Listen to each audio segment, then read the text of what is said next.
Jehova ungcwele, dalo izwe nomhlaba, sonini nanini, siza kuwe Nkosi ngalesi sikhathi sasemini, kuwumkhosi wakho ongcwele, Nkosi wamaqebele engane angavunavubelo, kuwusuku lesithathu Nkosi lomkhosi wakho ongcwele.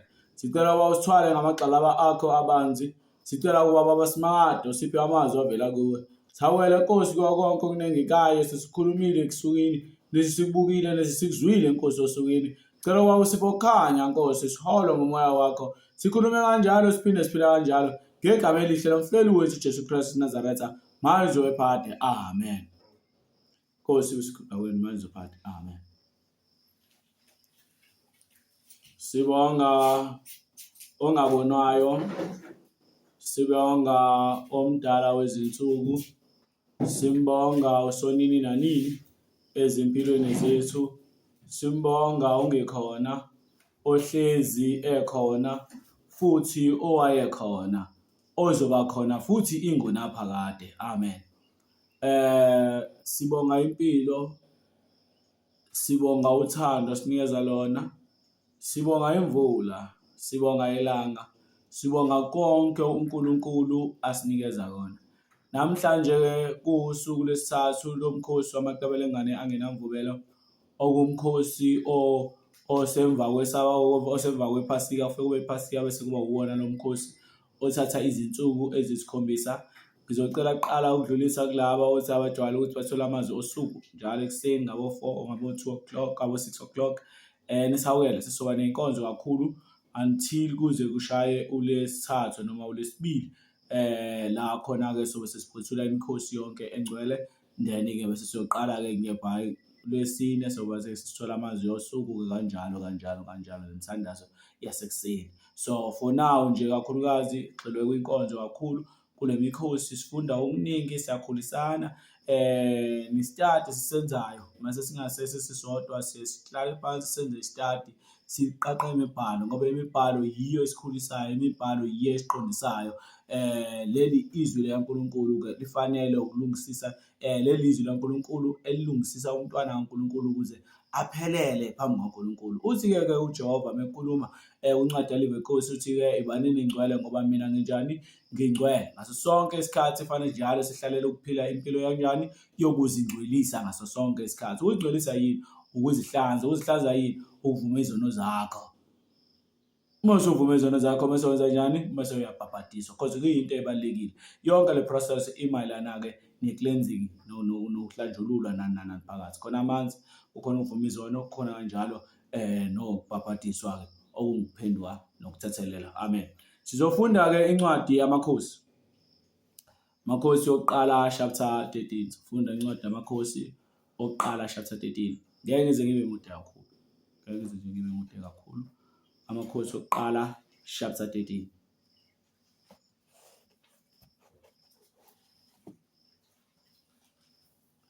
Incwadi yamakhosi okuqala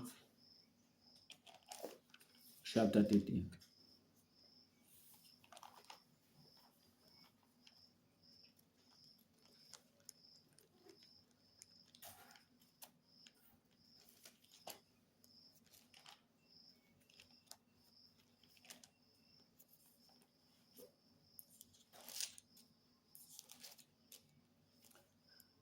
Sizofunda nje le ncwadi, ngizoqala-ke ngidlulise lokhu.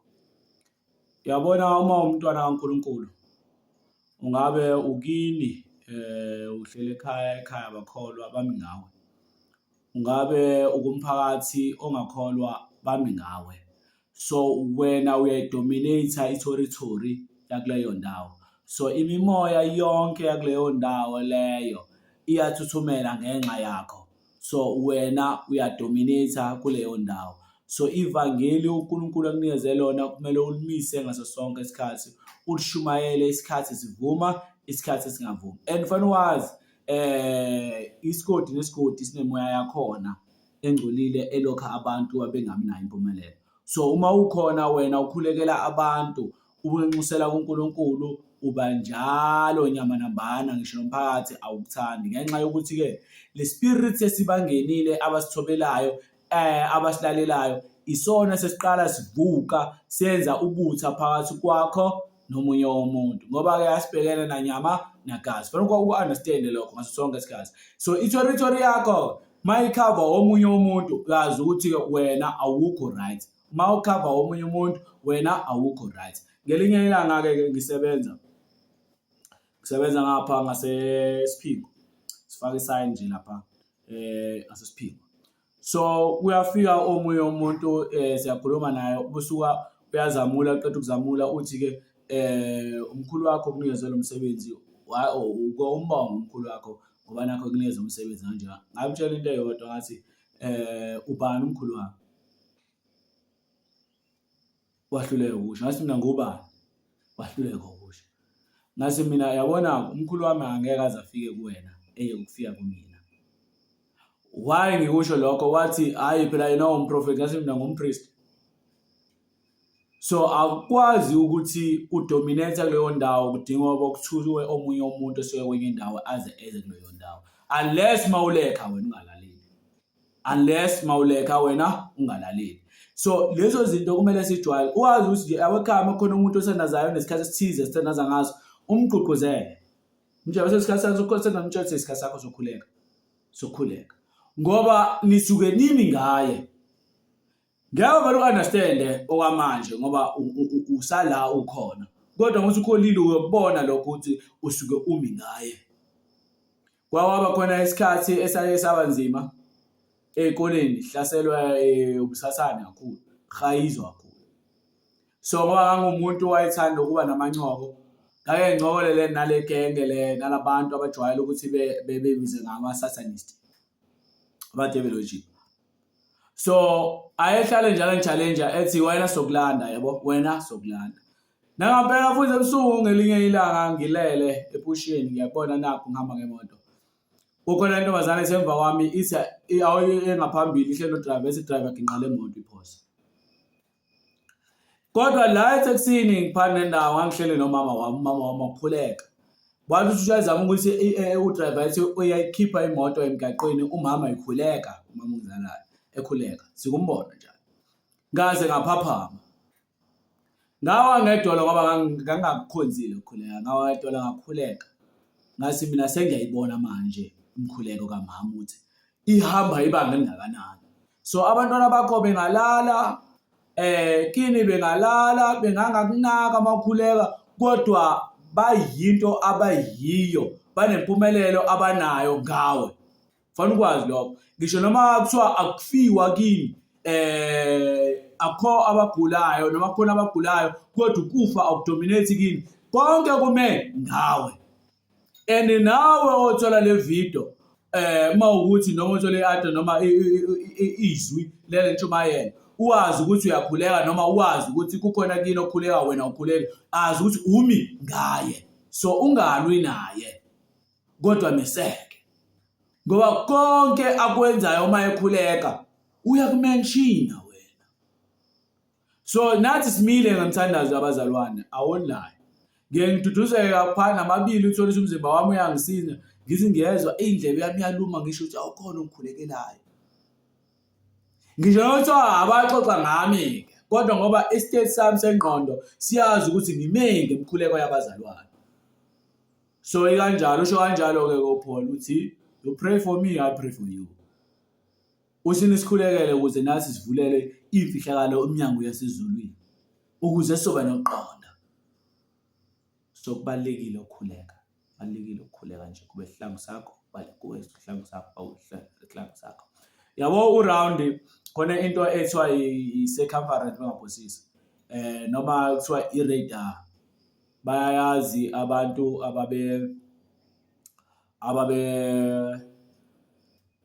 ababebuka ama-dragon boats kuthiwa ilokhuzana i-radar bebefuna ama-dragon boat babephatha le nto le i-format into esebenza umhlaba wonke le kuthiwa i-radar. So i-radar iyakwazi ukurida ibhanoli ihamba phezulu, iyakwazi ukurida umkhumbi phasi kolwandle, iyakwazi ukurida yonke into ekhona.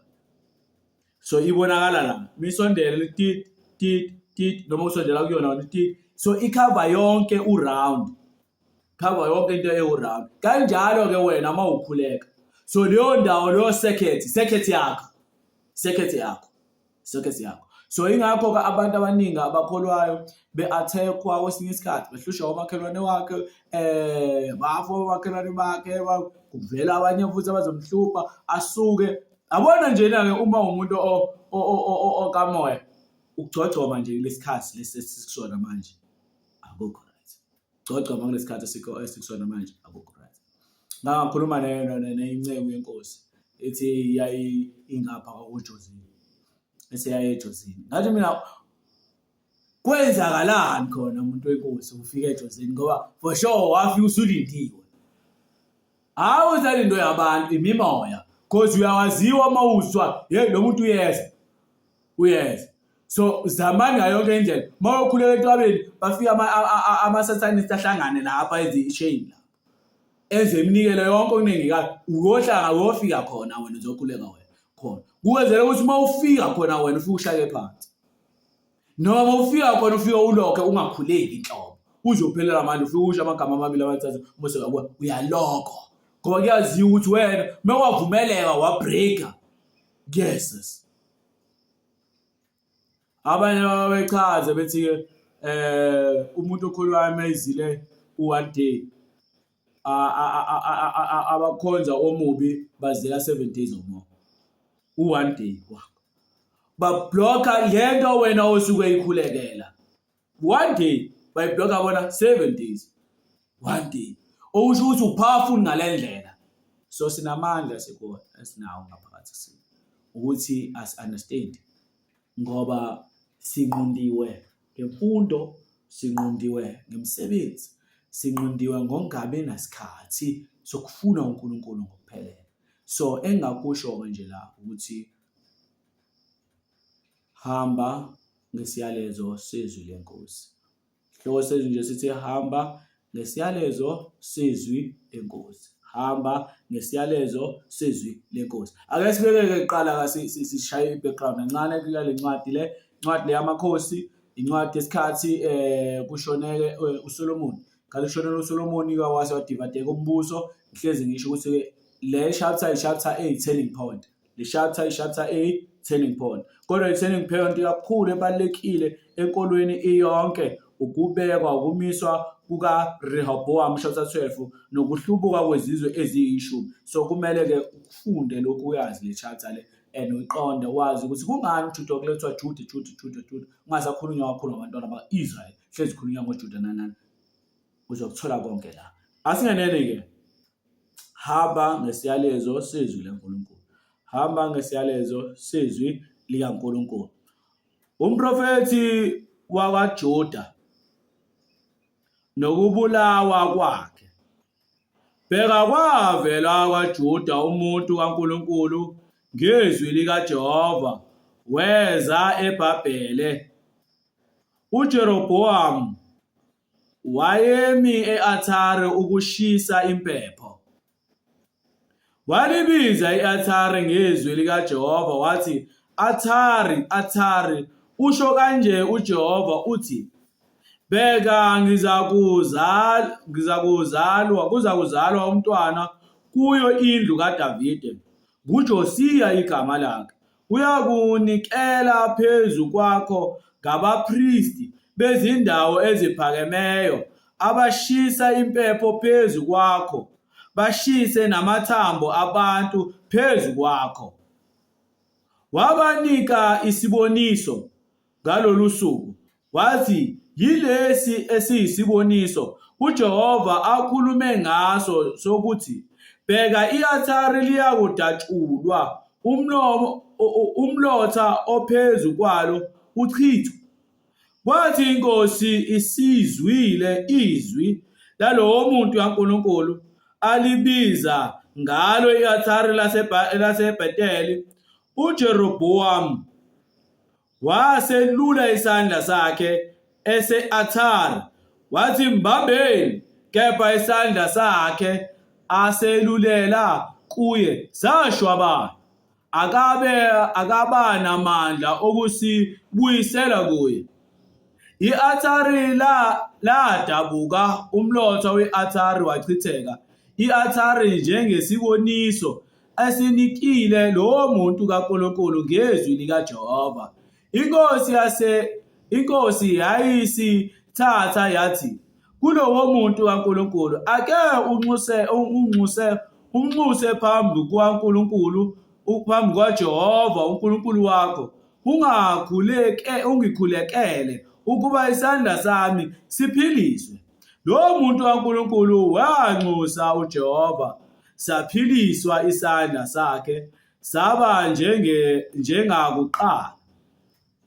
Yayisithi inkosi kulowo muntu kaNkulunkulu, woza siye ekhaya, uzihlumelelele, ngikuphe isipho. Kepha lowo muntu kaNkulunkulu wathi enkosini, noma unginika ingxenye yendlu yakho, angiyukuya khona nawe, futhi angiyukudla isinkwa ngiphuze amanzi kuleyo ndawo, ngokuba ngayalwa kanjalo ngezwi likaJehova ngokuthi awuyikudla isinkwa, ungaphuzi manzi, ungabuyi ngendlela oze ngayo. Wayesehamba-ke ngenye indlela, kabuyelanga ngendlela abeze ngayo eBhetheli. Kwakuhlala eBhetheli umprofethi omdala, sandalani. EBhetheli kwakuhlala umprofethi omdala. Amadodana akhe afika amtshela yonke imisebenzi lowo muntu kaNkulunkulu abeyenzile ngalolo suku eBhetheli, namazwi abewakhulumile enkosini uyise esetsheliwe. Uyise wathi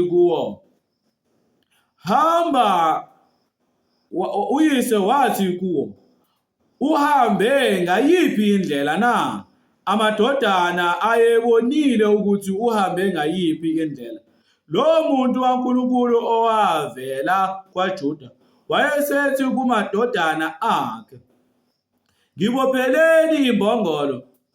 Ambophela-ke imbongolo, wayikhwela, wamlandela lowo muntu kaNkulunkulu, wamfumana ehlezi phansi kwe-okhi. Wathi kuye, wena ungumuntu kaNkulunkulu lowo owavela kwaJuda na? Wathi, nginguye. Wayesethi kuye, woza siye ekhaya uthole ukudla. Kepha wathi, anginakubuya nawe, anginakungena kwakho nawe, futhi anginakudla isinkwa ngiphuze amanzi nawe kuleyo ndawo, ngokuba kwathiwa kimi ngezwi likaJehova, awuyikudla isinkwa, ungaphuzi manzi khona, ungabuyi ngendlela oze ngayo. Wayesethi kuye, nami ngingumprofethi njengawe. Kwakhuluma kimi ingilosi ngezwi likaJehova ngokuthi, mbuyise uye naye endlini yakho ukuba athole ukudla, aphuze amanzi. Kodwa waqamba amanga kuye. Wayesebuya-ke naye wadla endlini yakhe, waphuza amanzi. Kwathi besahlezi etafuleni, izwi likaJehova lafika kumprofethi owambuyisa. Wamemeza kulowo muntu kaNkulunkulu owavela kwaJuda wathi, usho kanje uJehova uthi, njengokuba ungalilalelanga izwi likaJehova, ungagcinanga umyalo uJehova uNkulunkulu wakho akuyala ngawo, kepha ubuyile wadla waphuza amanzi endaweni athe ngayo kuwe, ungadli isinkwa, ungaphuzi manzi, isidumbu sakho asiyukungeniswa ethuneni lawo yihlo. Kwathi esedlile-ke esephuzile, wambophela imbongolo yena nomprofethi naye umprofethi owayembuyisile. Esehamba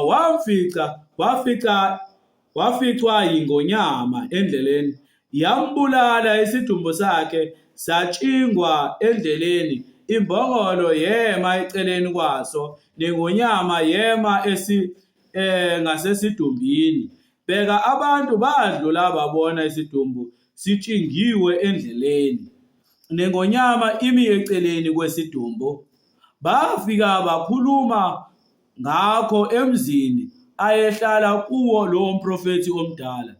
Esezwile lokho umprofethi obebuyisile endleleni wathi, ngumuntu kaNkulunkulu lowo owayengalaleli izwi likaJehova. Ngalokho uJehova umnikele kuyo ingonyama, yamdwengula, yambulala, njengezwi likaJehova alikhuluma kuye.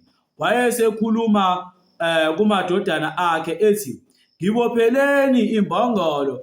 Ayibophela. Wahamba-ke wamfumana isidumbu sakhe sitshingiwe endleleni, imbongolo nengonyama zimi eceleni kwesidumbu. Ingonyama ayidlanga isidumbu, ayidwengulanga nembongolo. Umprofethi wasiphakamisa isidumbu salowo muntu kaNkulunkulu, wasibeka embongolweni, wasibuyisela. Wafika emzini womprofethi omdala ukuba alile ambele. Wasibeka-ke isidumbu ethuneni lakhe, wamlilela, bathi, maye mfowethu. Kwathi esembele wakhuluma kumadodana akhe wathi, lapho sengifile, ngimbeleni ethuneni embelwe kulo lo muntu kaNkulunkulu, nibeke amathambo ami eceleni kwamathambo akhe, ngokuba izwi alimemezayo ngokusho kukaJehova kulo i-althari laseBhetheli nakuzo zonke izindlu zezindawo eziphakamileyo ezisemizini yaseSamariya liyakwenzeka nokwenzeka. Amen. Lana ngifuna sihambisane. Hamba ngesiyalezo sezwi likaJehova. Hamba ngesiyalezo sezwi likaJehova. Lapha kukhona umprofethi. Lo mprofethi usuka kwaJuda. Lo mprofethi omncane. Uzodla ithoritori yomprofethi omdala. Umprofethi omdala uye ola eSamariya, ngoba inkosi nenkosi ebakhona kuba khona umprofethi ohlalele ukuba abe umbonisi wenkosi. Isigaba ngeke ngibekele sona, ngizophinda ngibekele komunye umuntu oqala ukuyizwa le ntshumayelo. Kuma kanjena ufike kube umpriest kube inkosi, ngoba umpriest uyena ogqobe inkosi. And then bese emva kwenkosi kube khona umprofethi, then bese kuba khona abantu bonke. So inkosi, umpriest ufike ayigqobe inkosi mase eyinikeza impinda yencwadi ukuba ibhale wonke umthetho kaJehova, iwubhale wona ebhukwini layo. Impinda yomthetho iwubhale nezahlulelo zona ibhale bese zingena ekhanda lazo. So uma efundisa umpriest esho angenziwa lokho, so inkosi la idideka khona iyabuya ibuyele kubani? Ibuyele kumprofethi. Umprofethi ayitshela ukuthi hayi, njengoba uJehova ekhulume kanje ngomlomo wompriest, kahle la kusho kanje. Asambeni-ke lo nyaka-ke unyaka la khona wabeka khona inkosi uJerobhowamu. So uJerobhowamu wabekwa ngonyaka ka-930. So emva kokuba-ke uSolomoni esehambile emhlabeni. So uSolomoni esehambile emhlabeni ngoba naye wona wadukiswa amakhosikazi akhe, wagcina esekhonza abanye onkulunkulu. Ngakho-ke wathi uJehova ngomlomo womprofethi, ngizokuphuca ubukhosi, kodwa ngeke ngikuphuce esandleni sakho. Wena uzokufa ngikuphuca enzalweni yakho, kodwa ngiyokukhumbula ngikunikeze inceku yakho. Kodwa izizwe ezimbili ziyosala ngenxa kaDavide uyihlo. Nayibona le? So yasiyahamba. Bese kubekwa amakhosi, afika uJerobhowamu, afika uRehobhowamu indodana kaSolomoni, abe nezizwe ezimbili uRehobhowamu. Lo uJerobhowamu abe nezizwe njani? Eziyishumi. So uJerobhowamu asesuka-ke yena ngoba nezizwe eziyishumi akhonzise abantu izithombe. Chapter 12. Akhonzise abantu izithombe. So la ngoba ekhonzisa abantu izithombe, unamaLevi la at the same time futhi unawo abaprofethi. Abaprofethi abamtsheli iqiniso lo. Uprofethi omdala uhlala naye akamtsheli iqiniso. Kanjalo nabapriest abamtshela iqiniso ukuthi awukwazi ukuyinkosi ukunikela e-althare. Into yokuqala nje eyiphutha lokuqala ayenzayo uRehobowamu la mesikushaya 13 siqala sifunda siyathola ukuthi uverse 1 ubuthola uverse 1 khona uthi bheka kwavela kwaJuda umuntu kaNkulunkulu ngezwi likaJehova weza eBhetheli. uJerobowamu wayemi e-althare ukushisa impepho. Ubani oshisa impepho phakathi kwamprofethi kwampristi nenkosi? Umpristi. Ngiyakhumbula indaba kaSawuli kuSawuli noSamuel. Into yadala ukuthi uNkulunkulu amlahle uSawuli ingoba wayefuna ukutake over izinto engafanele engabe uyazenza, izinto efanele ukuba zenziwa ubani? uSamuel. Wanikela kungafanele anikele, wabuya nempango kungafanele ukuba abuya nempango. So leyo nto leyo yamcunula uJehova wayeseyamala ngoba wayephule umthetho kaJehova, wayenze into engafanele ukuba ayenze as inkosi. Inkosi abantu abayo, inkosi abantu abayo. So umpristi yena uhlalele ukurepresenta uNkulunkulu lapha emhlabeni ukuthi izwi laNkulunkulu lihlale njalo liqondile. Umprofethi ukhonela ukuchaza izwi laNkulunkulu elisho umpristi ukuze abantu bekwazi ukuthi be-understand ngoba usondelene nomuntu ophethe abantu oyinkosi. Okusho lento ukuthi ihamba kanje nge-channel of command. Umpristi uyasho umthetho, umprofethi uyafundisa, afundise bani? Afundise inkosi ukuze inkosi izodlulisa abantu, edlulisela abantu bayo. Ngoba iyona inkosi ekwazi uku-addressa abantu bayithobele ngoba abantu yibo abafuna inkosi, babangafuna upriest. So ngoba bengafunanga upriest, uNkulunkulu wasethi-ke ngobani ungifuni mina? Ngoba umpriest urepresenta mina, uyimi uqobo ngoba unomthetho wami. So kusukela komncane-ke kompriest inhliziyweni yakhe kusukela umpriest kusukela komncane bathetha uJehova bala wakheka kuwe. Kudependa ukuthi-ke uzaleke ekhaya kanjani. So ekhaya kanjalo kwesinye isikhathi lesigcinezele nezinto eziningi, sifundisa into eziningi ephambene nomthetho kaJehova. Kodwa uye ukuthi ukhulu bekukhona ukuthi hayi ngeke akuhlukile umthetho kaJehova ubusuyotake over, ubusuyakuyeka lezo zinto lezo. Kuba kanjalo. Siqhubeke nini? So lo mprofethi usuka kaJuda. uJuda wuwo osabambe izwi likaNkulunkulu osahamba ngokulunga. So la usuka kwi-territory yakhe adominate kuyona kaJuda. Uthunywa ngubani? Uthunywa nguJehova ukuthi-ke hambe eSamariya. Kodwa mayethunywa eSamariya kunikezwa ama-instruction amaningi akumele obey ngoba la yakhona kunamadimoni akhona nama-spirits akhona. So ama-spirits akhona adominate yonke into, amanzi, kudla, imfuyo, kwani. Ungezwa uJehova uma ufunde iOld Testament kakhulukazi etshela ethi mayethumela uIsrael ethi lapho bulalani ngenkemba ningathathi lutho, ningathathi imbuzi, ningathathi amantombazana, ningathathi zingubo, ningathathi igolide, ningashiyi lutho, nibulale ngosiko lenkomba, ngosiko lenkemba, makhehla bakhulelwe ngesiko lenkomba. Wayesho njalo. Angeke ngibreakekele ngoba phela ezinye izinto achaziwe ngale kweBhayibhelini. So okokuqala, uma kuthiwa ngayithathi imbuzi yakhona imfuyo yakhona, labo bantu laba basuke belala nalezo zilwane, basuke belala nazo lezo zilwane, alale nezilwane, benza ucansi yesu nezilwane. So izilwane zakhona sesengcolile, uJehova-ke uyayinyanya kanjalo. 2, abantu bakhona basuke bephile impilo yobuchile. Is either umuntu ulala nobaba wakhe noma yena ulala nodadewabo kanjalo, into eyichilo. So labo bantu abasabhilongi ukuba bafike ka-Israel endaweni engcwele nalowo mqondo, mentality. So kudinga ukuba beqedwe ngabo, ney'thombe abay'khonza kudinga ukuba beqedwe ngabo. So bayanengeka.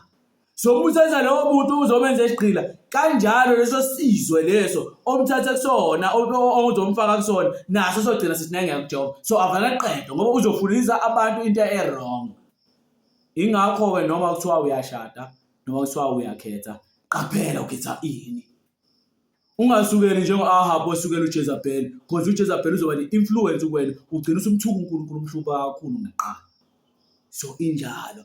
Ingakho kuthiwa ningaboshelwa joka linye nabangakholwayo. Kusobalekelwa leyo nto leyo. Ngoba uqala uthola ingane, ngibe ngisibonele, thola ingane.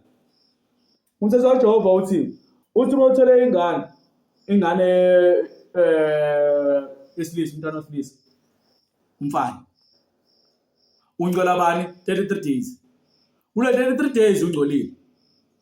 Kuswanya ngo-day 1, day 1, day 2, day 3, kuze kufike u-day 8. U-day 8 fana soke umntwana. Esesokile, esehambisana nawe-ke lo 33 days. Uma uphothelwa lo 33 days, kumele uthathe imvu uye kumpristi ukuze azohlanjululwa umntwana abe ngcwele. Ngoba umuntu ongasokile ngomthetho kaJehova akaphilongi ethempelini. Kodwa wasenzela umusa abanye abantu bayakwenza lokho. Kodwa akaphilongi kwizinto ezingcwele zikaNkulunkulu. So kumele usoke. Siye emkhosini manje, iphasika abanye abantu bakhoma ngo-April. Ngo-April awukwazi ukudla iphasika ungasokile. And iphasika kokuqala fanele understand abantu ukuze kuzobuya leya nkazimulo leya shakana goroli kaNkulunkulu ihlele phezu kwethu. Kumele sihambe ngomthetho kaJehova njengoba unjalo. Alikho iphasika kweNew Testament. Le New Testament alikho. Kukhona iphasika le-Old Testament abagcina ngisho nanoJesu. So be careful kuyo yonke into oyenzayo ukuthi uhamba ngesiyalezo sikaNkulunkulu. Okay. Mayefika ke la uzo-instructor. Ngithe ubani umuntu okhuluma nobani? Nomprofeti nenkosi ubani? Umprofeti. Because umprofeti ukholela ini? Ukhuluma nenkosi. Yingakho uma ufunda emakhosini ajuda njalo uzothola kunomprofeti, njalo uzothola kunomprofeti, njalo uzothola kunomprofeti, njalo uzothola kunomprofeti. OHosea wayehola oPheka. OIsaiah wabekhona ngesikhathi zoHezekiya. So oJeremiah babekhona ngesikhathi zo ngathi uJeroboam ngathi uJosadak mingaphosisi. OJosia lapho Josadak oJosia. So konke ke lokho inkosi nenkosi mayikhona fanele kube khona umprofeti. Inkosi nenkosi mayiba khona fanele kube khona umprofeti. Because uyena owazi ukuqondisa. So lana ke uyasuka ke lo mprofeti omncane usuka kwaJuda uzoqondisa iSamaria. Mefika ufika nayo indoda la inkosi uJeroboam iyanikela. Verse 2. Walibiza i-Athari ngezwi likaJehova umprofeti. Wathi Athari usho kanje uJehova uthi bheka kuza kuzalwa umntwana kuyo indlu kaDavide nguJosiya igama lakhe. Uyakunikela phezu kwakho ngabapristi bezindawo eziphakameyo ashise impepho phezu kwakho phezu kwakho bashise namathambo abantu bakho. Wabanika ke isibonakaliso ngalolo suku. Wathi yilesi isibonakaliso uJehova akhuluma ngaso sokuthi bheka i-Athari liyaku datshulwa umlotha ophezu kwalo uchitheke. Asambeni ke soyifunda ke la sambeni semakhosi esibili chapter 23. Sibheka nje lesi prophecy lesifezwe kwalesi prophecy.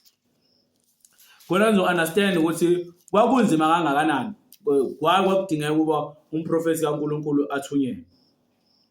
Chapter 23 isivuselelo sikaJosiya. Inkosi yathumela babuthana kuyo onke amalunga akwaJuda nawase eJerusalema. Inkosi yenyukela endlini kaJehova bonke abantu bakwaJuda nabo bonke abakhile eJerusalema benayo kanye nabapristi nabaprofeti. Yebo, abantu bonke abancane nabakhulu yafunda ezindlebeni zabo onke amazwi encwadi yesivumelwano esifunyanwe endlini kaJehova.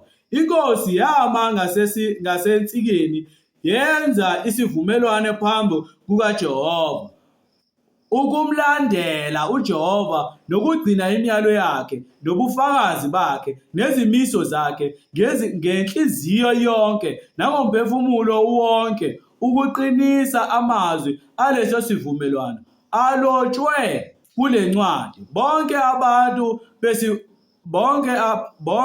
abantu basivuma isivumelwano. Inkosi yayisiya kuHilikiya umpristi omkhulu nakubapristi besigaba sesibili nabalindi mnyango ukukhipha ethempelini likaJehova zonke izinto ezazenzelwe oBhali no-Ashari Thixo, nebandla lonke lasezulwini, inkanyezi nenyanga, yayisishisa ngaphandle kweJerusalema emasimini aseKheдрoni, yayisa umlotha wayo eBhetheli. Yabasusa-ke abapristi bezithombe amakhosi akwaJuda abamisele ukushisa impepho ezindaweni eziphakemeyo emizini yakwaJuda nanxa zonke zeJerusalema, kanye nabashisa impepho kuBhali nakulo ibandla, nakulo ilanga nenyanga nezinkanyezi nalo lonke ibandla lasezulwini.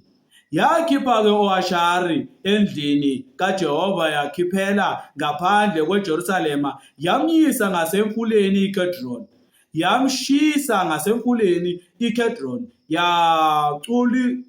yaculisisa waba izicushushu, yaphonsa izicushushu zakhe emathuneni abantu nje. Yadiliza izindlu zezifebe zethempeli ezazisendlini kaJehova lapho abesifazane bebelukelekana khona ngo-Ashari ama-10.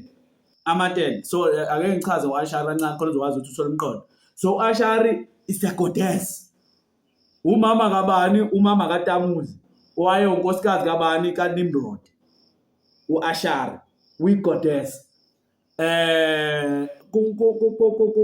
eGibhithe kuthiwa-ke u-Isis, bambiza ngo-Isis eGibhithe. Thina simbiza ngobani lana? I'm not sure ukuthi angaze ngizwe indaba nomkhubulwane wasifundisa ngani uNkulunkulu, but bathi i-queen heaven. So urepresentwa yini? Inyanga. Ngaso sonke isikhathi ubona isithombe sa-Ashari, uzosibona isithombe sa-Ashari enenyanga la phezulu, egqoke i-crown yakhe inenyanga la phezulu, egqoke inkehli yakhe inenyanga la phezulu ewucwezu, kwesinye isikhathi ibe ufull moon, ngoba wathi yena mefa uzolandela indoda yakhe ngoba wayeqambe amanga, wathi yena okhuleliswe ilanga, njengoba wayeshilo uNimrod wathi ngaze mkhonza uNkulunkulu.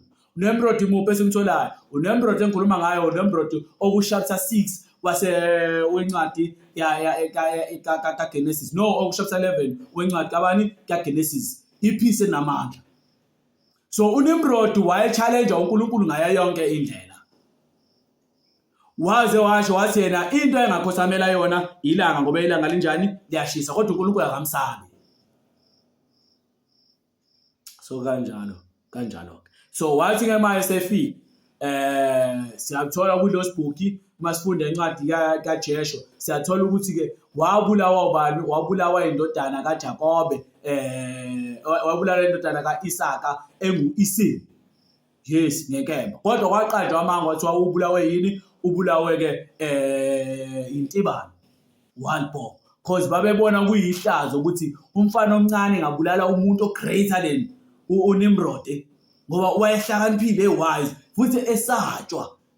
Uyena umuntu waba inkosi yokuqala emhlabeni ngokufunda historical, waba inkosi yokuqala owabusa abantu, wakha amadolobha, even ngisho nalokhuzana neGibhithe lakhe uyena kuthiwa izwe lakaMizraim, eyakha ngokhokho wakhe uMizraim. So manje-ke ngifuna ukuthi siqonde lona. So wathi-ke mase efile uNimrod wasala uSelisamisi. Abanye-ke bake bethi-ke according to uJosephus, uthi uJosephus-ke omunye wamaJuda ababebhala izincwadi kakhulu,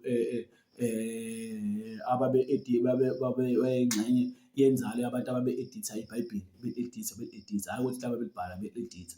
So uJosephus wathi-ke uNimrod wathi mayefa wathi yena uzoya elangeni. So wasarayo unkosikazi wakhe uSelisamisi. So mesarile unkosikazi wakhe uSelisamisi waba ne-affair, waseyakhulelwa. Wathi mayesekhulelwe wathi ukhuleliswe uNimrod ngomsebe wani welanga, ngoba uNimrod efile nje uye kephi, uye elangeni. So kwaba yinto eqhubekayo. Ngiyalazi lolo siko mina, ngilazi shona ngiyalazi lolo siko ngoba ngeke ngahlala kakhulu nokhulu wami, bengifunda kakhulu.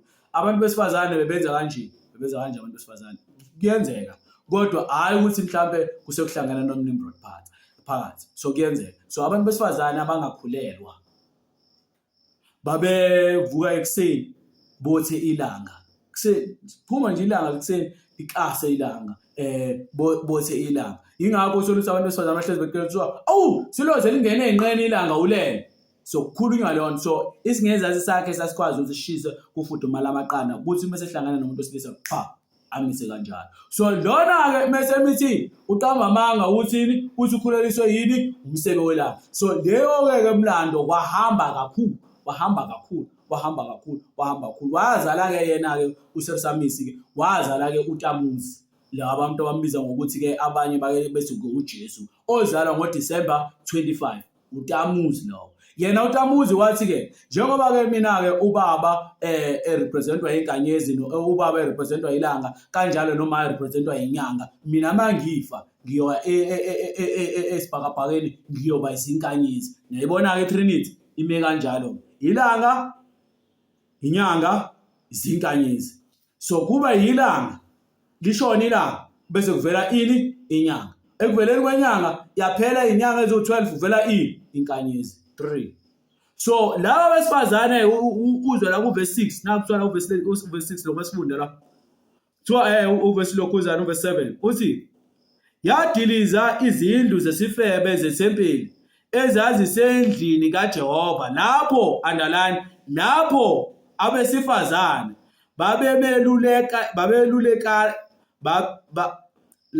labo besifazane bemelulekela khona uAshari namadele. So babenenkinga abantu besifazane, babelaba beyakhona befika bethole iwisdom kuloNkulunkulu, kule goddess, isithixo lesi sesiziwe, bafika bekhuleke kusona. Kanjalo futhi mase kuyisikhathi sani, kusikhathi sani khona inyanga kuthiwa inyanga yoTamuzi. Mawufunda iHebrew calendar kunama date ekuthiwa lenyanga kaTamuzi. Ngayidelete ekhanda ngoba ngase wacasula ukuthi babiza ngokuthi uTamuzi. Angisazi noma inyanga yesithathu yini ngaphosisi noma yesine, kuthiwa ibizwa ngokuthiwa yini, uTamuzi. Okay, so kule nyanga le inyanga ngicatha inyanga yesihlanu, inyanga yesihlanu ngicatha Hezekiah 8 impela bangaphosisi Hezekiah 8 okukhulume ngalo yonke. So abesifazane futhi nakhona uke ekhulume naye ngaye uJeremiah. uJeremiah I think 10 Jeremiah. Ethi abesifazane babehlangana bexova uflower, belile bani, belile uTamuzi, begawule imithi ehlaza nani. So leyo nto leyo abanye abantu bathi okay sibeleraza uChristmas nani, yes vele iyayifaka itradition ya Christmas, because lokhu kwehlahla kungena kanjani na? Kungena ngokuthi uNimrod wathi esefile, bakholelwa ukuthi ke uNimrod ekhaya sefile igazi lakhe ngoba lasakazeka kanje lasakazekela ke esihlahleni. So leso sihlahla ke basibiza ngeHollywood, basibiza nesihlahla esingcwele. Ingakho njalo mawubuka izithombe zikaTamuzi zithixo ukuthi uTamuzi umbona uhlezi phezu igatsha esandleni. So niya understand. So indaba kanjalo. So ukuthi ngifike into details kakhulu ezinto eziningi, kodwa nje lengihluthela ukuze sizokwazi ukuthi understand. Ungazi mawuze ufunde kuthiwa uAshari, ungazi ukuthi uAshari ubani. uAshari ke uSersamisi, igoddess, isithixo sowesifazane. So abesifazane ke babeya kuyena ke uAshari ke befike beyocela ke wisdom ukuphatha ke imizi yabo na. Kodwa abantu ababe corrupt kakhulu kule inkolo le yabezizwe abantu besifazane kakhulu ngoba bezinto ezihorrible kakhulu. Siqhubeke. Yakhipha ke bonke abapristi emizini yakwaJuda, yangcolisa izindawo eziphakameyo lapho abapristi babeshisela khona impepho kusukela eGaza kuze kube seBharisheba. Yadiliza izindawo eziphakemeyo zasemasangweni asesikhaleni sesango likaJehova.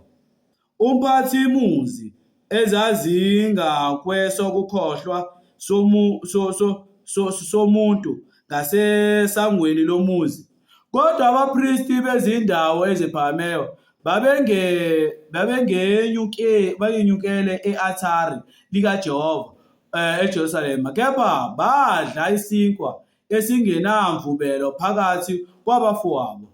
Yangcolisa-ke ithempeli elisesigodini sabantwana bakwaHinomu, ukuba kungabikho muntu odabulisa indodana yakhe noma indodakazi yakhe emlilweni kuMoloki. Kwakucorrupt kakhulu. Manje ngichaza ngoMoloki, uMoloki is another god, nakhona. So lo uNkulunkulu othi uMoloki i-design yakhe unekhanda lempondo, i-design ikhanda lakhe liyimpondo zenkomo.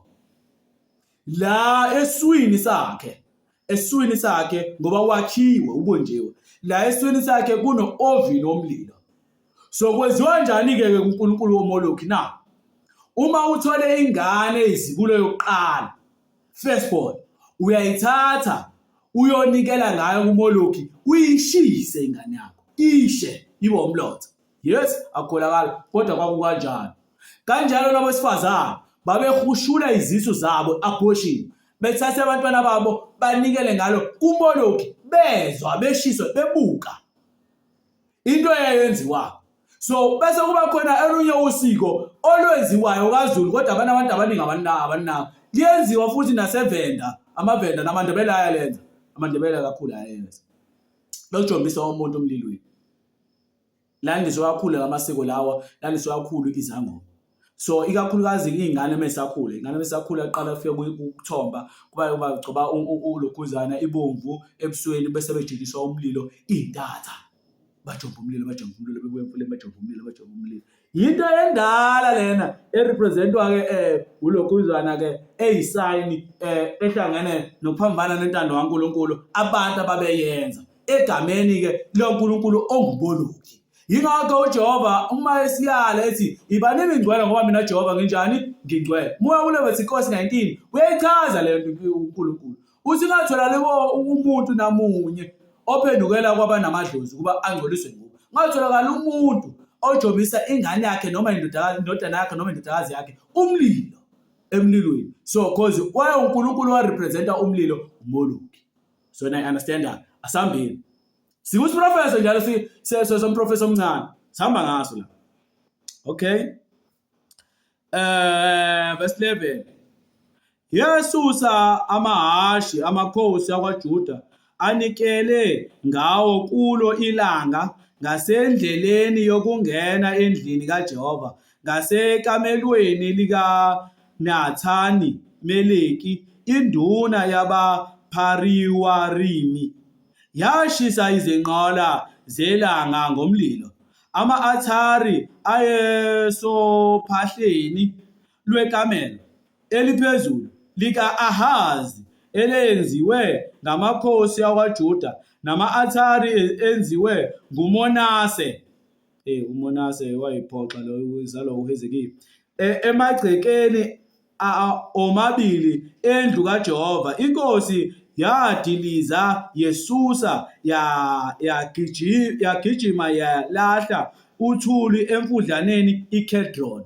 iKedron lithi Kedron ke achaziwe kakhulu kodwa iKedron ise-Eastern Jerusalem, ise-Eastern Jerusalem ngoba kwenze ukuthi ngihambe ngiyowenza i-research ngeKedron because iKedron ila khona okulahla khona into engcolile nje. Kedron. Manje wathi yakhulunywa so Kedron. 13. Izindawo eziphakameyo ezaziphambi kweJerusalema ngakwesokunene kwentaba o-Anakali noSolomoni inkosi yakwa-Israyeli ayezakhele o-Ashitaroti, isinengiso saseSidoni noKhemoshi, isinengiso sakwaMowabi. uKhemoshi-ke waye unkulunkulu wempi. U-Ashitaroti naye uSerisamis cause naye is a goddess. Say kuthi kuphela kuhluke indawo nendawo namalanguage.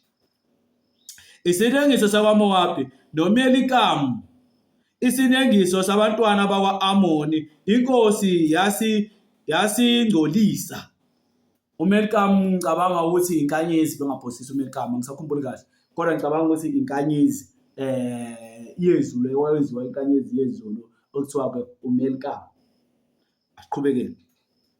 Ngoba kudinga ukuthi sizazi lezi zinto. Ningabona abantu kuthiwa laba abakhonza Sunday, kuthiwa Sunday kwakhonzwa ilanga nani, musu uyalo ikhona ilanga lakhonza. Hey. Kubalekile ukuthi uma ufunda iBhayibheli uphinde at the same time ube historian. At the same time uphinde futhi ube bathini mathematician, ya club. Try calculate. At the same time uphinde futhi ube udokotela. At the same time uphinde ube umuntu spiritual, uphinde utravel ngezwe lakamoya uzofika nala kwakwenza khona zonke izinto ukuze uzokwazi ukuthi uyiqonde spiritually, physically and mental, uyiqonde zonke izinto zikaNkulunkulu. Asiqhubekeni. Yaphahlaza insika, yanquma oAshari, yangcwelisa izindawo zabo ngamathambo abantu. I-Athari elalise Bhetheli nendawo ephakemeyo yenziwa nguJerobhowamu lo inkinga, indodana kaNebhati owonisa u-Israyeli. Nalelo Athari kanye nendawo ephakameyo yakudiliza, yayishisa indawo ephakameyo, yayingcolisa, yaba yizingcushungcushu, yashisa no-Ashari. Abanye-ke babo Ashari-ke babenziwa ngamaplanga, abanye benziwe ngamagolide, abanye benziwe ngamatshe. UJosiya waphenduka wabona amathuna underline aye lapho entabeni, wathumela wakhipha amathambo emathuneni, wawashisa e-Athari, walingcolisa njengezwi likaJehova alimemeza ngalowo muntu kaNkulunkulu owamemeza lezi zinto. Sesiyalibamba. Nasi-ke isiprofeso, sibona iprofeso sifezekile ngendaba okuzaleka kwaJosiya. Siku-chapter 13-ke weSambulo, wencwadi yamakhosi. Amakhosi okuqala, chapter 13, sesibuyela kuwona-ke. So, uyabona ukuthi umuntu kaNkulunkulu wafanele ukuthi athunyelwe la. And uyabona umuntu kaNkulunkulu ukuthi ongafanele angadli la, angaphuzi. Ngoba into ezazingcole zonke. Ucorrupt ngale yonke indlela. Asiqhubekeni-ke. Wabanika-ke isiboniso ngalolo suku, wathi yilesi siya kuba isiboniso. UJehova uyakukhuluma ngaso sokuthi, bheka i-Athari liyakudatshulwa, umlotha ophezu kwalo uchithwe. Kwathi-ke inkosi sizwile izwi lalowo muntu kaNkulunkulu alibiza ngalo i-Athari laseBhetheli, uJerobhowamu weselula isandla sakhe ese-Athari, wathi mbambeni. Kepha isandla sakhe seluleka kuye sashwabana, akabe namandla okusibuyisela kuye. Yazi ucasulwa yini? Ucasulwa ukuthi i-Athari libiza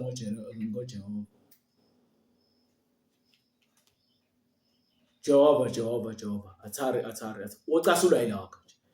Ngoba into eyodwa yayimcika kakhulu uJerobhowamu. Wayazi ukuthi labantu laba mebafundiswa ngoNkulunkulu bazobuyela kuRehobowamu. So wayenza sure ukuthi wabahlubukisa ezintweni ezihlangene neJerusalema, ohlubukisa wonke uIsrayeli. Enza sure makuyipasi laJehova athi yena akusilo ipasi laJehova leli, sokwenza thina into kanje sokhonza nawe uNkulunkulu wethu, ndikhonza nawe uNkulunkulu kanjalo. Abantu balalela inkosi ngoba abantu balalela inkosi, ngoba yibo abantu abafuna inkosi. uJehova wasethi-ke niyoyilalela le nkosi, icala lenkosi liyohlala phezu kwabantwana benu nani uqobo. So inkosi uma ikhuluma iyalalela. Ingakho kuthiwa kunesishakazo lesithi uyamemeza wakandaba. Uthi umkhosi omhlangana nani, uthi uyamemeza wakandaba. Awoma washo nje uthi uyamemeza wakandaba, siyahlangana zo and uzohamba uye lapho. Ungaboni ngaphela sisagoloza nje sihlala. Kahle nje mase nje esihlangana wethu waphuma kwani bakhala icilongo nje lesihlangana wethu thiwa memeze wandaba, kuyaziwa zonke zinyukini. Akekho umuntu ozotholakala esekhaya. Kwakukanjalo. So kubalulekile ezinye izinto ukuba siqonde sizazi ukuthi lezi zinto izinto ezisuka emuva uJehova asibekela zona. Asiqhubekeni-ke. Wayeseluleka isandla ukuba abanjwe lo muntu ubabulawa. Kodwa belula isandla washwabana isandla. La uJehova uyakubeka ukuthi touch not the anointed one. Umuntu osondelene nenkosi ngishiya ngathi umpriest, umprofeti. And inkosi kumele ilalele ubani? Umprofeti uyena okwazi ukuthi ayichazele. Yes, yamlalela umpriest, kodwa umuntu osondelene nenkosi ubani? Umprofeti. Because umpriest akakwazi ukushiya indawo yakhe engcwele elandelana nomuntu umprofeti elandelana.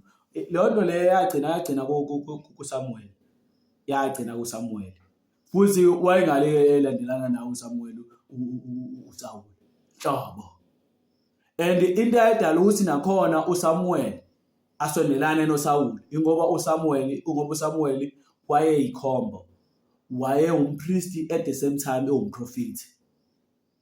Waye umpriest at the same time ewumprofeti. Because bakhona abantu abapriest at the same time bephinde bebe yini abaprofeti. So uma umpriest ewumprofeti, so udlala indaba embili igaba embili. Kumele abe sisembeleni laNkulunkulu aphinde ashise inikelo at the same time aphinde futhi asondelana nenkosi kuba ayibonise indlela. Kodwa siyathola ukuthi isikhathi esiningi inkosi kwakuyiyona yayiya kuSamuel ngasonke isikhathi. So unless uma uSamuel ufanele ahambe onikele endaweni ukuthi ashise umnikelo lapho. So kwakuba yiyona ke uSamuel ke uhamba aye khona. Ngoba uSamuel wayengalandelani noSawuli ngoba wayemkhulu uSamuel kunoSawuli. Injalo leyo. So kwaqedwa ke ngabapriesti ngenxa yalokho kuba umthetho kaJehova ushabalala njengoba ushabalele ke manje. Thank God sina umpriest. Sina siyabonga ke lebandla ngoba sina umpriest. Okusho ukuthi umthetho kaJehova uyohlezi siwuthola ngoba endebeni zomprofeti ezompriest kuyotholakala ini umthetho kaJehova. Siyambonga uNkulunkulu. Asiqhubekeni-ke. Into ejwayele ukuthi ekushwabana isandla sakhe kunomthetho kaJehova othi touch not the anointed one. Ungamthinti umgcotshwa kaNkulunkulu. Ingakho uma ufunda incwadi zakhe ethi iqala ukuhlakanipha umesamo uNkulunkulu nokumaza ongcwele wakhe. So ungabisaba uNkulunkulu kodwa ungamazi ongcwele wakhe awuhlakaniphile. Uyafana nomuntu ongamesaba uNkulunkulu. Ngiyayibona lona ngoba isiwula sithi enhlizweni yaso akekho uNkulunkulu. Hayi ukuthi uNkulunkulu akekho, siyazi ukuthi uNkulunkulu khona, kodwa izenzo zazo ezithi akekho ubani? uNkulunkulu. So ikanjalo ngasiqhubekeni. Verse 5. Lase-Athari ladabuka umlotha we-Athari wachitheka. I-Athari njengesiboniso asinike lowo muntu kaNkulunkulu ngezwi likaJehova. Inkosi yayisithatha yathi kulo muntu kaNkulunkulu, ake unxuse phambi kukaNkulunkulu kaJehova uNkulunkulu wakho, ungikhulekele ukuba isandla sami siphiliswe. Lo muntu kaNkulunkulu wanxusela uJehova, saphiliswa isandla sakhe nje saba nje ngakuqala. Yayisithi ke inkosi kulowo muntu kaNkulunkulu, woza siye ekhaya uzihlumelelise ngikuphe isipho. Kepha lowo muntu kaNkulunkulu wathi enkosini, noma unganginika ingxenye yendlu yakho, angiyukuya khona nawe, futhi angiyukudla isinkwa ngiphuze amanzi kuleyo ndawo, ngokuba ngayalwa kanjalo ngezwi likaJehova ngokuthi awuyikudla sinkwa, ungaphuzi manzi, ungabuyi ngendlela oze ngayo. Kwaziwa yonke into, uzobe spirits akumakile wena ukuthi ngoba uhambe ngale ndlela azokuchuthela mase ubuya. So ungahambi ngale ndlela, ungadli ngoba lokho ozokudla kungcolile kuyanengeka. Kuzokwenza wena ufe spiritually. Uyakhuzwa ngengulube so ungayidli lengulube kuyanengeka ngoba izokwenza ufe spiritually. Uyakhuzwa ukuba ungadli ingcube into eyihlele ngoba izokwenza ufe spiritually, but wena you want to eat it. Ukuzozwakala kukhala kushiwa igama liswa Ichabod. Kuhambe wena ishakana glory. Ngoba igama elithi Ichabod lisho ukuthi ke inkazimulo kaNkulunkulu isuke noma uNkulunkulu ushiyile Ichabod. So sithola lapha encwadini kaSamuel la khona ke amadodana kaEli esonile kuNkulunkulu ase uNkulunkulu wayawajezisa ase eyafa okwethiwa mebelethwa umntwana wamunye amadodana kaNkulunkulu ka-Eli waqamba igama okuthiwa u-Ikabhodi ngoba umphongolo wesivumelwano wasuthathiwe uthathwe amaFilisti, okusho ukuthi-ke inkazimulo kaNkulunkulu isuke noma uNkulunkulu ushilo Ikabhodi. So abantu bazibulala bona, abantu bayibulala bona.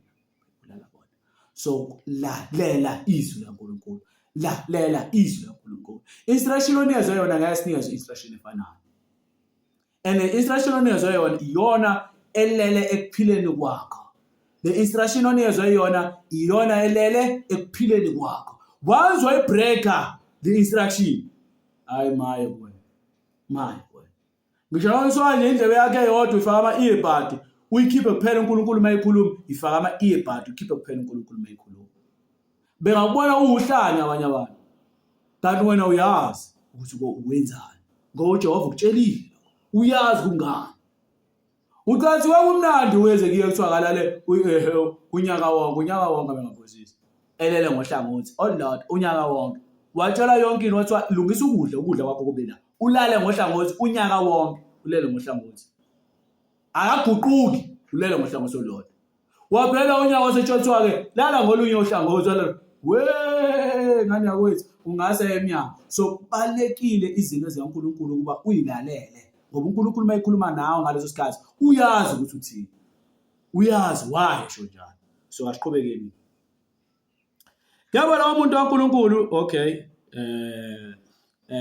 verse 9, ngokuba ngayalwa kanjalo ngezwi likaJehova ngokuthi awuyikudla isinkwa, ungaphuzi amanzi, ungabuyi ngendlela oze ngayo. So ngaleso sikhathi-ke eseshilo lokho ezwa amadodana omprofethi omdala. So umprofethi omdala i-instruction yakhe, i-mandate yakhe ukuthi ibonise inkosi ukuba inkosi inganikeli ngezithombe, kodwa ngoba uselahlile umthetho kaNkulunkulu, usedayise ngeqiniso, uselalela wonke ukunengeka okwenziwa inkosi. So wasethumela amadodana akhe ukube ahambe ayobona lokhu umcimbi idile lalenziwa inkosi. So wasala yena la sala khona, wasala ekhaya umprofethi wase omdala. Fuze kuba ubani otshela inkosi lokhu? Fuze umprofethi omdala ngithi because territory yakhe iSamaria. Lo territory yakhe ikaJuda. Kodwa ngokuba lo owase-Israel owase-Samaria usecorrupt, dinga kusuka lo okaJuda ahambe addressa lapha inkosi. Ayeke inkosi yakhe kodwa ahambe addressa lepha inkosi yako-Israel uJeroboam. Ashiye yena bani? uRehoboam. Ne-understand? So into ibalulekile ukuba siqonde izinto zikaNkulunkulu nokuthi sisetshenzwa kanjani. Once wa-understand umsebenzi kaNkulunkulu, kulula ukuthi u-understand yonke into negospel yakhe ukuthi mission kanjani. So yabona kanyuso kunama-patriarch yala kanyuso, awuphethe unyuso ngezandla. So ngisho noma kuthiwa uyakhuleka wenza, kunabantu abawuphethe unyuso ngezandla. Ngabe bawuphethe kabi, ngabe bawuphethe kahle, ngoba kuhlezi kunabantu ababili, and labantu ababili abakwazi ukubuselana. Uma ebulewe lo obewuphethe kahle use-overcome yini unyuso, so overcome ispirit esibi, and ispirit esibi bese sesibusa kuleyo ndawo, angeke uze kurise into e-right. Uzobona indawo uzoba nokuyodlwengula abantu, kuzoba nani ama-drugs, kuzoba namasela, ney'ngane zakhona ezoba ngeke zibe nephambili, ney'ngane nemishado izoba kancane, kufa kuzoba kuningi. Obona-ke lapho ukuthi-ke olibambile umuntu obambe ngobumnyama and uyawuzamazamisa. Labanye uswake kuwa kwabanjwa ngobumnyama kakhulu. Lakini ingozi zemoto sinazo, kodwa kuwa kwabanjwa noma zikhona bezincane, kodwa kuwa kwabanjwa ngobumnyama kuhayiza izikole zonke izikole zilakanyusa zonke. So I repeat, zonke izikole sihlasela abadimoni, hayiza abantu zonke izikole. Okusho ukuthi-ke labantu bama-satanist bakadominate unyuso wasetendeni esandla sakhe. Yethe khona amabandla obuza ukuthi-ke uNkulunkulu wayengani ngalamabandla, lamabandla ayengakwazi ingani ukuba awuvale umkhathi unga-operate kanyuso. Okusho ukuthi babedlalela because uma uyidlalela usathana ngasuza ukudlala kwakho. Akasuzo usathana ukuthi uye emandleni, awuthuswa ukuthi uyathandaza kodwa ungayenzi intando kaNkulunkulu. Awuthuswa ukuthi uyazile ukudla kodwa ungayithobeli intando kaNkulunkulu. So ubukele ijuki ukuthi uyadlala wena. So kumele sakazi lokho ukuthi uyadominate sonke isikhathi. And uma umpriest ufanele wazi ukuthi laba abantu bakho. So ngoba abantu bakho babe nenkinga beza kuwena. Abayi enkosini. Yes, inkosi iwaphethe ngezwi la. Kodwa beba nenkinga nalana beza kuwena. Wena ufanele ubuyisele uNkulunkulu. Nina inkosi inenkinga ngesizwe sayo ngoba iyona inkosi efanele ibe worried ngesizwe sayo. Mina inkinga yes. Iza umuntu kaNkulunkulu. If iyonikela umuntu kaNkulunkulu, ngeke isizwe sami kwenzeka kanje. Izingane zami ngeke asenzi kahle. Ngiyabona abantu bayamitha ngapha nangapha akulotsholwa imishado dololo. Ziyaphela inyanga ungagigizwanga nawe ungaphuma malobolo ongenzeka lutho kunalokho isililo nje. Icele inkosi. Kodwa afew amakhosi ahlakaniphe kanjalo. Ambalwa. Namakhosi kanjalo amaningi ayephila ngesikhathi Isaiah Shembe la eKZN kakhulu ngoba uyena umuntu wayethunyelwa amakhosi ke ngoku understanda kwami negospel yakhe. So amakhosi amaningi ayefika nike. Ayinamanye afika nike ngisho nangengane zawo sinayi ingane yami zonikela ngayo la. Mhlawumbe izonikela ngayo ukuthi mhlawumbe izohlatshwa noma cha izohlala la ikhule. Ikhulisela ubukhosi bayo, ikhulisela esebeleni kumuntu kaNkulunkulu. Wow. Bangcwele. Ningawukela. The few. Abantu abamanje wazi ukulwa ingane yakhe imeya decide yathi mina ngifuna ukuba ngikhulele eThempeli ingane decide lawo. Unokuba jabule ufuna ibhilonga kwi-society ngengani. Ngoba uyajabula azinkosi at least lo muntu uvele kuwe ngimbuyisela kuwe futhi. Kodwa afuna ukuthi ihambe nge-society. Sinabantu abakanjalo. So impilo abantu abakholwa ijule kakhulu ekholweni. Akukholwa abanye abantu ke ngibayasho ukuthi wena akholwa umuntu umuzi ukuthi alright. Bombuza ngendlela yakhe Sina we understand into esuke ingakho ihlakaza kanje. Because kuyaziwa yini esiphethe. And lento esiphethe siyenza sure ukuthi ingane zethu sibamba ngazo. Unless kube i-society elwa nathi nohulumeni olwa nathi ngazi ingane. Silwile futhi. Abona ukuthi cha lesithuswa yizwe kuphela. Siyalwa to eat ukuthi because siyazi leligolide mphethe. So lezi ingane zomprofeti silapha kwenziwa zonke izinengiso kuyanikelwa silapha. Zimuze umprofeti kaNkulunkulu eprofeti. Sathi kunomuntu osuke kaJuda and umprofeti and sonke isiprofeti sakhe asikhulumayo ukhuluma into yenze same time. Afika batshela ubaba ukhichuma botshela ubaba. Bambona uhamba ngenye indlela. Ukhichuma botshela ubaba uthi hayi baba kukhona umprofeti. Ngiyabona lo mprofeti kahle waklik ekhanda ukuthi lo muntu uzongireplace.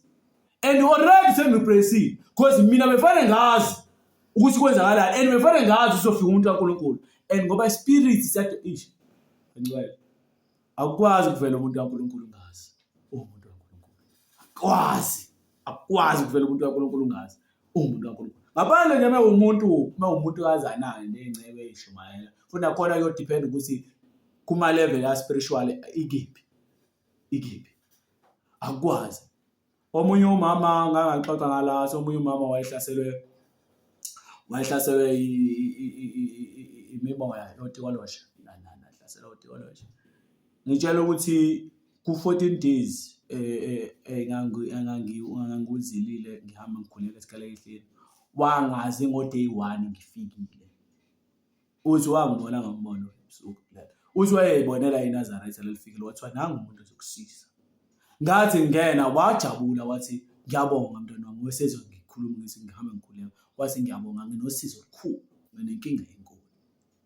Wayisho inkinga yakhe ungahleka uma sithiwa ngixoxela yona ngendlela wayephile impilo ebhlungu ngayo. Wayenqwambile esenqwambile izintambo ezihlaza eziyelo izitshani orange esimbalabala wasekhanda ubophele izintambo la faka amaduku na wangasamqondo ukuthi uyini. Uthi mntanami yazi mangihleli kanje ngibuka iketelo lami, iketelo lenamela, amaketelo lenamela lawo asilva obuye wabe naseziko umuthando nawafaka iti. Uthi abanqeni otewolosho kuphuma khona lapha kuleli ketelo. And mabephuma baphuma ngathi kuphuma intuthu bese kuyafomeka kube umuntu. And mesho kanjalo yabo ngichazele ayikuthi yani mina niyazi yabo khona ukuba kuthiwa uAladdin. Babenziwe eGibhise nani ufike uphathisa ibhothi ushishe kanje ukhulume igama okhuluma bese uyaphuma uAladdin aphume kulona lo mbhobho weketelo ahamba agcine sewumuntu onegoda. So nalapha yana uthi kwakuba into ekanjalo uthi ngizama ukuchela ngizama ukuthandaza besana bengihleke nje bangihleke wathi ngithwele kanzima angilali ngihlala kanje uba sengifayeshe nasekhanda lezi ntamo ngiyabona ngathi ngiyagula zifika ishintshene izangoma nezinyanga kodwa ngithe ngibona wena ngombono ngakubona wena ngosuku olukuthi ufika la ngakana ngamangala no mama awalo losuku lo amtshela ngalo suku lo ngaqala le kaMnamaza ngaqala lapha kaMnamaza ngehla usaludle ngehla ngangizakasaludle ngisa ngoba sengifikile kude e7 nje ekhaya ngiyaqhubeka nje ngiyadlula wathi mengibuza wathi mina ulala wathi ulala ngathi nginale ehlahleni ngivuka ngiqhubeka nomsebenzi kaNkulunkulu wathi ngampela kuwena mfundisi ngafike ngakhuleka angenzanga into eningi ngangaphethe eBhayibhelini ngaphethe lutho ngangayile ushumayela ngangokhuleka nje umkhuleko wodwa ngilwa ngayo ngadlula ngabe mangidlula esikhala kahle manje so umuntu kaNkulunkulu odlula ngapha ngidlule ngapha ngiyona phinde umuntu kaNkulunkulu abakhala ngekho abakhala ngodwalosho abakhala ngeenkinga stroke inzima abangakwazi njalo ukusukuma bantwana kokhona simonile uJehova empilweni zethu kakhulu so laba ke kuthathwa i-territory yakhe so sezodefenda i-territory yakhe manje umprofeti omdala so umprofeti omdala akasenawo umoya kaNkulunkulu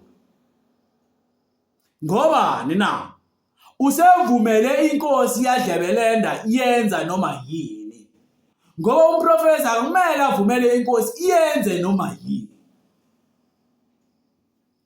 kumprofeti kaNkulunkulu kodwa into zasesigodlweni ngiyazazi kodwa ngikaze ngithunywe esigodlweni kuthiwa hamba esigodlweni usho uwenze ukuthi kodwa mhla ngathunywa esigodlweni kuthiwa ngihambe ngiye khona esinyongeni ngiyahamba ngiye khona enyongeni ngabanjwa amasosha akhona ngingaya khona kodwa ngihlezi ngitshelwa ngendawo zasenyongeni ukuthi kanje oyinkosi ubani ongasiyo inkosi ubani ngitshele lokho naye futhi umphefumulo wakhe oyinkosi afika ngitshela ukuthi ihlale sikabani lokho ngisithole kanje ngihlale kanje kodwa ngoba ngisuke ngitshelwanga ukuthi angihambe ngiye khona noma ngitshelwa ukuthi angitshela abantu lokho ngiyayithulela ngixolela abazalwane bami ukuthi ayibonanga mhlola sengiqoqele kanje ngoba vele kumele ngazi yonke into eyenzeka ngoba nguzulu uma nguzulu kumele ngazi yonke into eyenzeka la kaZulu ngangayisho ngathi mina la kanyusa akukwazi ukuthi ngafa abantu abawu5 or more ngingazi mina engisho ukuthi bazokufa akumele kwaze ukufa abantu abangaka ngingazi mina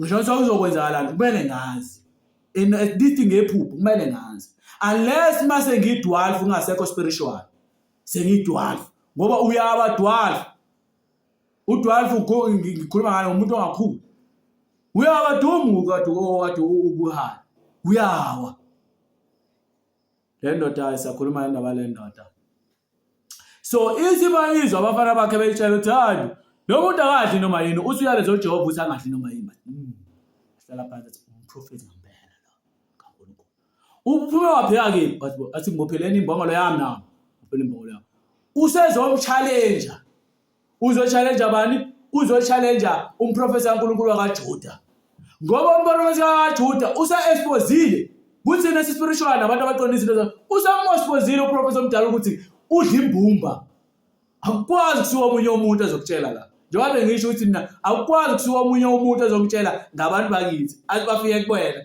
mina ngikephi ngoba phela mina I believe and futhi ngiyakubona biblically ngiyayibona ukuthi cha umngcwele ngiyakwazi ukuphila umngcwele yes ngangcola ngezinye izinto kodwa ngiyakwazi ukuhlanzeka so uma ngihlanzekile why engafiki ingilosi sikwazi ukuthi ufike why engadecide ukuthi afike kuwena hlongwane ukwaze lapho uqala wena hayi kufika uMagwaza ubani wena ukwaze lapho uMagwaza wena engiyeka mina ngendodana yakhe kuwena kanjani. Into enhluleka ukuyizibuza yona lena leyo. Into enixaka ukuthi nivele lalela noma ubani. And umuntu mayakubiza ngegama lakho, hawu. Usuyajabula. Hawu mfana. Awuyangazi. Hayi asikho lapho. Ingakho ngeke ngisho mina ngisho ukuthi wakhona umuntu odukile. Uhlasela ikhukhula noma khona umuntu wakini odukile. And niyabona iminyaka esihambile and niyasola ukuthi mhlawumbe umoya nomfula uyathandaza ulinde ngophi inkalo. Thandaza ulinde. Uyafika ke ngephupho. Noma engasafikanga ngephupho uyakhuluma noma ubani. Umuzwe umuntu ethi yazi namhlanje ebusuku asihleni emfuleni. Sikudla umfula osobeni lukuze. Hawu saya nje lapha amhlalisa sambise umbheka. Uye lo muntu okhulume kuyena ukuthi kuphela akakwazi ukuqonda.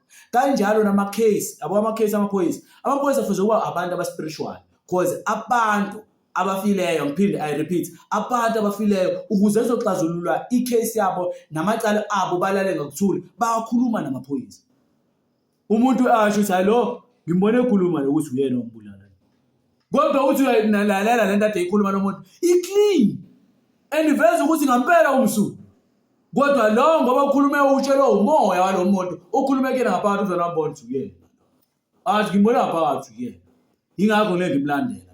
Yayibona lona. So imimoya iyacommunicate ngathi. Kodwa kudependa wena ukuthi ukephi kwi-ranking yakho spiritual rank ukephi. So kumele si understand wonke umuntu unayo communication nomkhathi. Wonke umuntu unayo communication nezwi. Wonke umuntu une communication nemoya nazo zonke izilwane ezikhona nenhlahla lokunjalo. Wonke umuntu. Hayi ukuthi kunalabo abashoze sonke. Ukuthi kuphela kumele uyirealize ukuthi wena ubani. And uma wazazi ukuthi wena awusilo uthu. And uma wazazi ukuthi wena usiyenyanga. Uma wazazi ukuthi awusiye lo muntu oyibuka esibukweni wena. Leli igobolondo lakho itohodo lakho. Umuntu owuye wena umuntu wakamoya ongaphakathi kwakho. If umuntu wakamoya zonke izinto eziwumoya uyacommunicate. Asiqhubeke nini. Base bafika amadodana ke omprofessor omdala. Afika sikusha 3 la sehla ku16 manje. Sisha 13 sehla ku16. Afika umprofessor omdala, umtshela umprofessor omdala uthi baba, kunomuntu kanje. And lo muntu akahle. So lo muntu akahle umuntu wakuNkulunkulu ngempela ke lo. Isho sesone ngalendlela ngempela ukuthi uNkulunkulu akasafuni nje ukuthi umuntu aphuze amanzi ethu. Adle ukudla kwethu. Asana siqede ngalomuntu. Wahamba. Usehamba nje useqhutshwa umoya yani wobumnyama. Verse 17. Ngokuba kwathiwa ke kimi ngezwi lika Jehova awuyikudla sinkwa ungaphuzi imanzi khona ungabuyi ngendlela oze ngayo. Wayesethi kuye nami ngingumprofeti njengawe. Hawu. Ngisho nalo mprofeti kaNkulunkulu wakaJuda akatshelwanga lo mprofeti ngoba uprofeti bakhe sebukhishiwe dala nqanyulo ezulwini. Kwakhuluma kimi ingilosi ngezwi lika Jehova ngokuthi mbuyise uye naye endlini yakho ukuba athole ukudla aphuze amanzi kodwa waqamba amanga kuye. So lo mprofeti wakaJuda into abuzawe yayenza ukuthi okay ngoba usho kanje uNkulunkulu unokhuluma kanje wangitshela kanje uzophinda ashintshe instruction kumina. Njengoba uNkulunkulu ekhulume kanje uzophinda ashintshe instruction kubani? Kumina. Why uNkulunkulu akhulume kuwena bese kufanele ukuthi ayishintshe lento akhulume komunye umuntu? Yingakho ke le ndaba yomthetho iyinto efile uma ukuthi umthetho wachithwa. uNkulunkulu wayefikela yena ubeka umthetho. Yena endaweni yasena yena himself. Kanjalo ngeke athumela ndodana, ngeke athumela umprofeti, uyoyifikela yena mathupha ezoguqula umthetho. And leyo nto into engeke yenzeke. Ngoba uNkulunkulu kanjani akaguquki. You understand? So abantu fana beqonde lokho. Ngenyanga yesithathu manje sibheka kunyanga yesithathu, inyanga yokuqala thina. Inyanga yokuqala. Sibheka kunyanga yesithathu. Inyanga yesithathu zokumkhosi wami wePentecost. Umkhosi wePentecost ila khona sa receive umthetho kuJehova. So mase receive umthetho kuJehova siyo celebrate ngalolo suku ngoba ila usuku la saqala khona ukuthola khona ini iTorah, 10 commandment. So okusho ukuthi uma efuna ukuguqula uyofikela yena kodwa ngeke azafika. Ashintshe. Ngoba lokho akusho akuguquki nanogoda. Kunalokho kule kufezeka nje, kufezeka. Kuneziphi nje yada ayikhuluma uNkulunkulu ezifezeka. Ezinye ayikhuluma more than 2000 years ago. Ezinye 4000 years ago. Siyethula siyafunda. Kuthiwa-ke ozwayo maqaphele, ufundayo manjani? Maqaphele. Lokho umoya kaNkulunkulu okushoyo kephi? Emabandleni. Asiqhubekeni. Wayesebuya-ke naye wadla endlini yakhe waphuza amanzi. Kwathi besahlezi etafuleni, izwi laJehova lafika kumprofethi owambuyisa. So lifika kumprofethi onjani? Omdala. Wamemeza kulowo muntu kaNkulunkulu owavela kwaJuda wathi, usho kanje uJehova uthi, njengokuba ungalilalelanga izwi likaJehova, ungagcinanga umyalo uJehova uNkulunkulu wakho akuyala ngawo, kepha ubuyile wadla waphuza amanzi endaweni athe ngayo kuwe, ungadli isinkwa, ungaphuzi manzi, isidumbu sakho siyakungeniswa ethuneni, asiyungeniswa ethuneni lawo yihlo. Kwathi esedlile esephuzile, ngicabanga ukuthi umoya kaNkulunkulu wasumshiya-ke umprofethi wakaJuda lapho wayesedla nje sephuzile. Ngicabanga ukuthi akaqedanga ngoba inhliziyo yakhe yasibona sivele sengizokufa. Kwathi esedlile esephuzile, wabophela imbongolo yena nomprofethi abembuyisile. Esehamba wafica ingonyama endleleni, yambulala, isidumbu sakhe satshingwa endleleni, imbongolo yema eceleni kwaso, nengonyama yema engasesidumbini. So nengonyama yathi nje angikudla okungcolile, ongalaleli uNkulunkulu angikudli. Wambulala kanjalo wazala nje kwambongolo yangadliwa. Wasiwa nje imbongolo kahle kahle wena unacala. Angifuni ukuthi ngikudle ngisho nanoma. Nangu ngoba ngizoqeda ngayo ngoba ngalalela ngabani? uJehova. Asiqhubeke. Sizojumpa. Verse 26. Esezwile lokho umprofethi ombuyisile endleleni wathi, ngumuntu kaNkulunkulu lowo owayengalaleli izwi likaJehova. Ngalokho uJehova umnikele kuyo ingonyama, yamdwengula, yambulala njengezwi likaJehova alikhuluma kuye. Wayesekhuluma-ke kumadodana akhe athi, ngibopheleni imbongolo ayibophela. Yabona nje nayo uverse 26 kuyinkinga sokuqala lapha ekupheleni kwakhe. Wathi, ngumuntu kaNkulunkulu lowo owayengalaleli izwi likaJehova. So ukuze ube umuntu kaNkulunkulu kumele wenze ulalele ini? Izwi likaJehova. So lo useyadelela lo uthi ngempela lo umuntu kaNkulunkulu lo ongalalelanga izwi likaJehova. Kwenzeke njengezwi uJehova alikhulumile kuye. So abantwana bakholwa kuko konke asilalele uNkulunkulu. Kuko konke asilaleleni uNkulunkulu. Kuko konke asilaleleni uNkulunkulu. Kuningi ama-distraction akhona. Nomunye ngafika akhulume athi uzwe izwi laNkulunkulu, lena lamtshela ukuthi, nomunye eze ethi uzwe izwi laNkulunkulu, lena limtshela ukuthi, khumbula into eyodwa, lo Jehova owakhuluma kuwena, lo uNkulunkulu ukhulume kuwena, ukuthathe kiphi, ukiphi ngaye. So angeke aze akulahle, uyophinda futhi akhulume kuwe. Baningi abaprofethi abadala empilweni zethu. Baningi abadukisi nabakhohlisi empilweni zethu. Abathi uJehova uthe ebengashongo kubhekwa thina ukuthi-ke sina sokwenza lokho uJehova ahlele ngakho ukuba sikwenza. Basho lokhu, besho lokhu. So masibuyele enkosini, sazi ukuthi uJehova yedwa esimele umlalela, futhi uJehova yedwa okumele simthobele, uJehova yedwa ongivela ingqondo, uJehova yedwa ongisonina nanini. So simele ukulalela uNkulunkulu kunokulalela abantu. Ningaphosisi leyo chapter 4 wezenzo, ningaphosisi uverse 27, ningaphosisi 25 kulapho. La khona-ke oPetru-ke benoJohane sebeyaliwe, bashawa, basibekhuluma-ke ngezwi, basibeyalwa abapristi abakhulu bathi-ke ningaphindi nikhulume ngalelo gama. bathi-ke akwazeke kimi ukuthi asingayeka ukukhuluma ngoJehova ngalelo gama, ngoba simele ukulalela uNkulunkulu kunokulalela abantu. So simele ukulalela uNkulunkulu kunokulalela abantu. Njengoba siphuma sibheke intarashiso, bona abaseNingizimu thina sibheka abani? uNkulunkulu, kunokuba sibheke ini? Abantu. Izolo-ke nje, izolo sengilala benokuthokoza okukhulu, sengithi ngingene ey'nkundleni zokuxhumana, ngafica omunye wabahlobo bami sahlangana ngayo kwinkundla zokuxhumana, kwi-page lakhe kuphostwe omunye umuntu owathatha isithombe engangisiposte, I think it's 2023 mangiphosisa, kuzalwa indodakazi yami, I think it's 2023, kuzalwa indodakazi yami, izalelwa la ekhaya, na. So waseyiphosta wathi ngifuna ukwazi i-update yale ngane ukuthi iphi, injani. Wathi angiphinde, wathi angicela ningipostele, wathi cela ningipostele, ngifuna ukuyibona le ngane isimangaliso kangaka, izalelwe ekhaya, ikhuliswa ngendlela ekanje, ehlukile kakhulu.